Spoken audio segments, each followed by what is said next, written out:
Então, preciso lembrar a vocês que a igreja de Jerusalém, ela era, a essa altura, considerada a igreja mãe.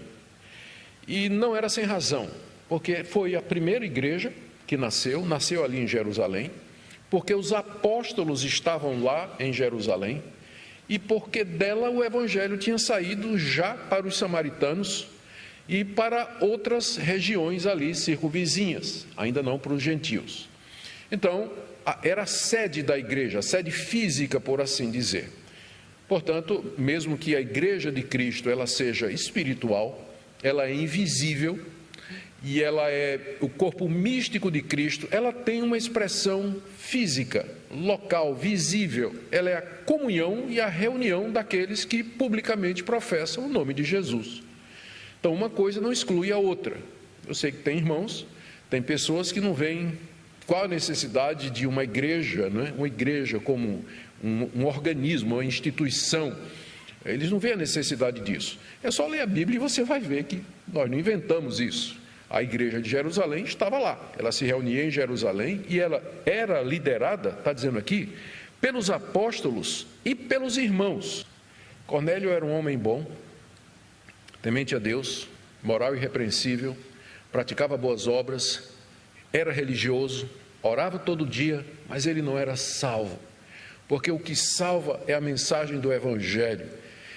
E essa mensagem ela não é transmitida por anjos. O anjo que apareceu a Cornélio poderia ter explicado para ele o Evangelho, mas não é dado aos anjos essa tarefa, mas aos homens. É a nós que Deus encarregou de dizermos aos nossos semelhantes que eles são pecadores, que eles não são salvos pelas obras da lei, pela sua moralidade, por sua religiosidade, mas que Deus em Cristo Jesus oferece pleno perdão e salvação ao pior pecador, tanto judeu como gentil.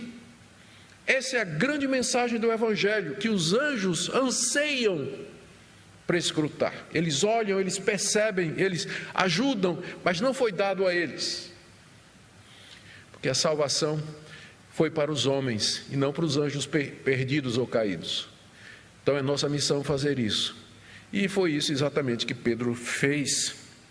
Ele entrou na casa de Cornélio e ali ele começou a pregar. Gente, se você fizer as contas, já fazia aqui pelo menos uns 4 ou 5 anos que o dia de Pentecostes tinha acontecido. E Pedro não conseguia lembrar de outro evento parecido nesses últimos anos. Ele lembrava de Pentecostes. Se isso fosse o tipo de coisa que acontecesse todo dia na experiência de Pedro e dos primeiros cristãos, ele teria dito assim: o Espírito Santo caiu sobre eles como caiu sobre nós na reunião de oração ontem. Mas ele não tem nenhuma outra experiência para contar, a não ser aquela de 5 anos, 4 anos atrás, lá em Jerusalém, que aconteceu conosco no princípio, que mostra que esse tipo de evento não acontecia todo dia, como alguns queridos irmãos querem.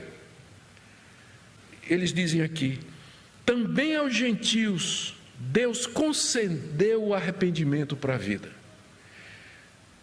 Aqui a gente aprende um monte de coisa, né? Primeiro, que arrependimento não é uma coisa que você faz quando você quer. Tem gente que diz assim: eu vou deixar para me converter mais tarde. Primeiro vou experimentar a vida, mais tarde, quando eu tiver assim uns 40, 45 anos de idade, ou a idade do pastor Augusto, aí eu vou me converter. Você não pode se converter na hora que você quiser, meu filho. Arrependimento é algo concedido por Deus.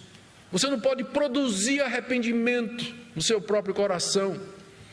Seu coração é endurecido, sua cerviz é dura como aço. Só o Espírito de Deus verga o coração humano. É Deus que concede o arrependimento, e o arrependimento é a condição para a vida eterna. Não é isso que diz aqui?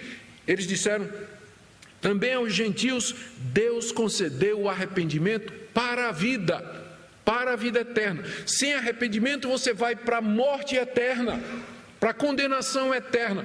Mas se Deus lhe conceder arrependimento e você arrependido confessar seus pecados e crer em Jesus Cristo, você entra na vida eterna. Mas é uma dádiva de Deus, é graça de Deus. Você diz: mas pastor, então o que é que eu tenho que fazer? Você faz o que Cornélio fez. Cornélio mandou chamar quem podia dizer para ele palavras de salvação. Cornélio ouviu o evangelho. Cornélio, com toda a sua família, estava disposto a fazer aquilo que Pedro dissesse. Não fique parado aí esperando, pensando que o arrependimento vai cair assim no seu colo. Faça como Cornélio. E Deus vai lhe conceder o arrependimento para a vida. Jesus disse que todo aquele que vier a Ele, Ele não o lançará fora. E essa verdade continua até o dia de hoje. Aos gentios Deus concedeu o arrependimento para a vida. Louvado seja Deus, porque nós estamos aqui hoje e nós podemos receber esse arrependimento para a vida eterna, que antes foi dado aos judeus primeiro, agora aos gentios. Nós brasileiros podemos receber o arrependimento para a vida eterna.